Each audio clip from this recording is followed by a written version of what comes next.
Hi friends, कसे आहात? स्वागत आहे तुमचं किचन क्वीन वसुंधरामध्ये. बऱ्याच वेळेला आपल्याला चपाती खाऊन खाऊन कंटाळा येतो. याला एक पर्याय म्हणून काहीतरी चेंज म्हणून ठरवलं तर पुरी बनवता येते. पण पुरी बनवायची म्हटली तर ती तेलकट होणार, त्याचबरोबर ती बनवायला वेळ देखील लागणार.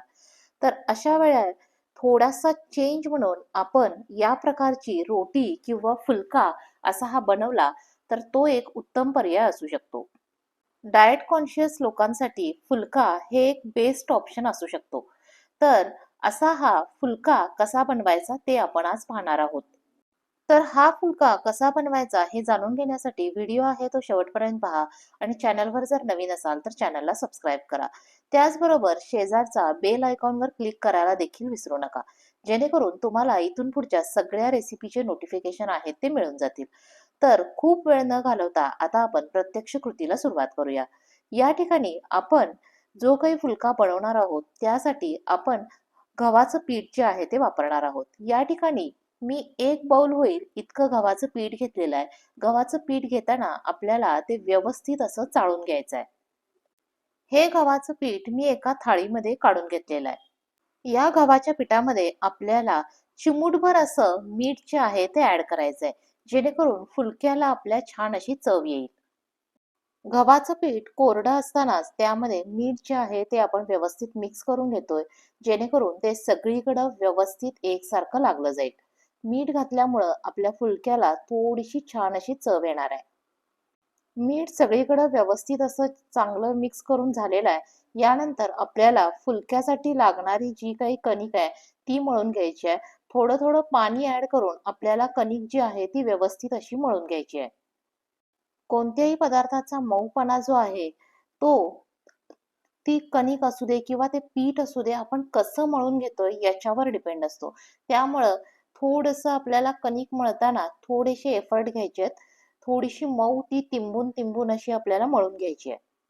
फुलक्यासाठीची जी काही आपण कणिक मळून घेणार आहोत ती आपल्याला चपातीच्या कणकेपेक्षा थोडीशी घट्ट ठेवायची आहे. खूप घट्ट देखील ठेवायची नाहीये. कणिक जी आहे ती खूप घट्ट जरी राहिली तरी आपला फुलका जो आहे तो कडक होईल. म्हणून आपण त्याला थोडंसं मऊ ठेवायचं आहे, पण चपातीच्या कणके इतकी पातळ अशी ठेवायची नाहीये. या ठिकाणी बघा मी त्याला सारखं एकसारखं एकसारखं काय करते, खूप असं मळून मळून घेते. थोडं थोडं करून आवश्यकतेनुसार पाणी जे आहे ते लावतीये. कणिक मळताना बोटांचा वापर करून त्याला प्रेस करायचं आहे थोडं थोडं, जेणेकरून आपल्याला कणिक जी आहे ती मऊ होण्यासाठी म्हणून मदत होईल. 7 ते 8 मिनिटं छान अशी मी कणिक जी आहे ती मळून घेतलेली आहे. त्याचा एक छान असा गोळा बनवूया आणि हा गोळा आपल्याला भिजण्यासाठी म्हणून ठेवून द्यायचा आहे. जवळजवळ अर्धा तास मी ही कणिक जी आहे ती चांगली अशी भिजू देणार आहे. अर्धा तास कणिक जी आहे ती छान भिजली गेलेली आहे. आता यापासून आपण फुलका बनवायला सुरुवात करायची आहे. तर या ठिकाणी सुरुवातीला मी अर्धा टेबलस्पून होईल इतकं तेल घेतलेलं आहे आणि तेल मी पोळपाटावर व्यवस्थित असं पसरून घेतलेलं आहे. आता हेच तेल आपण या भिजलेल्या कणकेला लावणार आहोत. काही जण कणिक मळतानाच त्याच्यामध्ये तेल ऍड करतात, पण मी ते कणिक मळताना तेल ऍड केलेलं नाहीये. तर त्याला थोडंसं तेल जे आहे ते वरून फक्त लावून घेणार आहे. फुलके बनवण्यासाठी आपल्याला फक्त अर्धा टेबलस्पून होईल इतकं तेल जे आहे ते इनफ आहे. कणकेला छान असं तेल जे आहे ते लावून झालेलं आहे. आता या मोठ्या गोळ्यापासून आपल्याला फुलका बनवण्यासाठी छोटे छोटे गोळे जे आहेत ते करून घ्यायचे आहेत. फुलके जे आहेत ते साईजला खूप मोठे असे असणार नाही आहेत, छोटे असणार आहेत. त्यामुळं आपल्याला गोळा बनवताना त्या साईजचा बनवायचा आहे. खूप पातळ नाही, खूप जाड नाही, अशा प्रकारे आपल्याला फुलका जो आहे तो तयार करायचा आहे.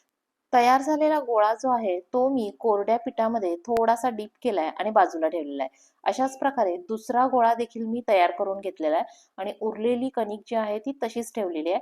तुम्हाला जर सगळे गोळे एकदम करायचे असतील तर तुम्ही सगळे गोळे एकदम करून घेतले तरीही चालतील. आता मी पहिला फुलका जो आहे तो लाटायला सुरुवात केलेली आहे. त्याला दोन्ही बाजूलाही मी थोडंसं पीठ लावून घेतलं होतं, थोडंसं लाटून घेतलं. त्यानंतर मला तो थोडासा चिकट वाटला म्हणून मी परत एकदा पिठामध्ये थोडासा डीप केलेला आहे. पीठ लावताना आपल्याला खूपही पीठ त्याला लावायचं नाहीये. फक्त आपल्याला तो व्यवस्थित लाटता येईल अशा पद्धतीनं आपल्याला पीठ लावायचं आहे. फुलका लाटताना आपल्याला तो काठावर असा लाटून घ्यायचा आहे. काठाच्या बाजूला तो पातळ असावा, मध्ये जो आहे तो थोडासा जाडसर असला तरी देखील चालेल. फुलका लाटत असतानाच मी एका बाजूला तवा जो आहे तो गरम करायला ठेवला होता. तवा देखील आपला छान असा गरम झालेला आहे, फुलका लाटून झालेला आहे. तो आता मी तव्यावर टाकून घेणार आहे. मीडियम फ्लेमवर फुलका जो आहे तो मी एका बाजूनं भाजून घेतलेला आहे. पहिली बाजू भाजण्यासाठी आपल्याला जवळजवळ 3 ते 4 मिनिटं इतका वेळ लागणार आहे. फुलका जो आहे तो पलटी केलेला आहे. पलटी केल्यानंतर देखील मी प्रेस करून थोडं थोडं त्याला परत एकदा छान असं भाजून घेते. दुसऱ्या बाजूने देखील मी 2 ते 3 मिनिटासाठी तो छान असा व्यवस्थित भाजून घेतलेला आहे. त्यानंतर मला तो गॅसवर आपल्याला भाजायचा आहे. त्याची बाजू जी आहे ती पलटी करून घेतलेली आहे आणि गॅसवर मी फुलका जो आहे तो छान असा भाजून घेते. यावेळी गॅसची फ्लेम आपल्याला मीडियमच ठेवायची आहे. खूप देखील तो आपल्याला करपू द्यायचा नाही आहे किंवा त्याच्यावर खूप देखील काळे डाग आपल्याला पडू द्यायचे नाही आहेत. तर अशा प्रकारे पहिला फुलका जो आहे तो आपला रेडी झालेला आहे. याच प्रकारे आपण उरलेल्या कणकेपासून सगळे फुलके जे आहेत ते छान असे तयार करून घेऊयात. या ठिकाणी मी फुलका जो आहे तो गॅसच्या शेगडीवर भाजून घेतलेला आहे. जर तुम्हाला तो तव्यातच भाजायचा असेल तरी देखील तुम्ही गॅसवर जो आपण पलटी मारला तोच तुम्ही तव्यात पलटी मारून प्रेस करून सुद्धा भाजून घेऊ शकता. फुलक्याचा आकार जो आहे तो आपल्याला खूप मोठा ठेवायचा नाहीये. ज्यावेळी आपण धाब्यावर जातो तर त्या ठिकाणचा आपण फुलक्याचा आकार बघितला तर ते छोट्या-छोट्या आकाराचे फुलके असतात. काही राजस्थानी थाळी असतील तर त्यामध्ये देखील फुलक्याचा आकार जो आहे तो अगदी छोटा असा असतो.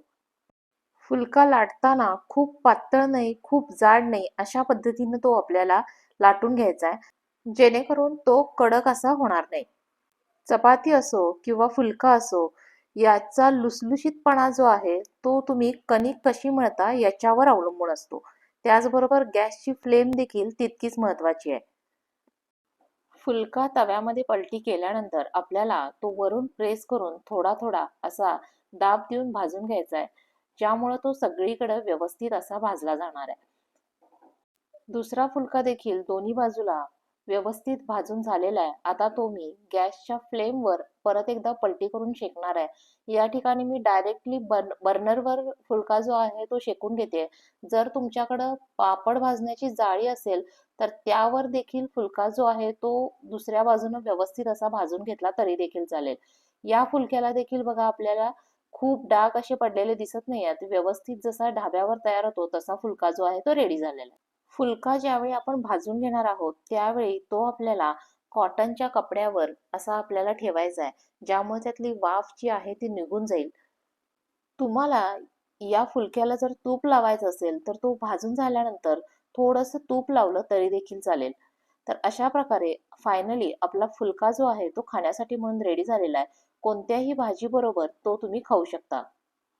तर ही होती आपली आजची फुलका बनवण्याची रेसिपी. रेसिपी आवडली असेल तर व्हिडिओला लाईक करा, शेअर करा. त्याचबरोबर चॅनलवर नवीन असाल तर चॅनलला सबस्क्राईब करा. लवकरच भेटूया नवीन रेसिपीसह. तोपर्यंत बाय बाय.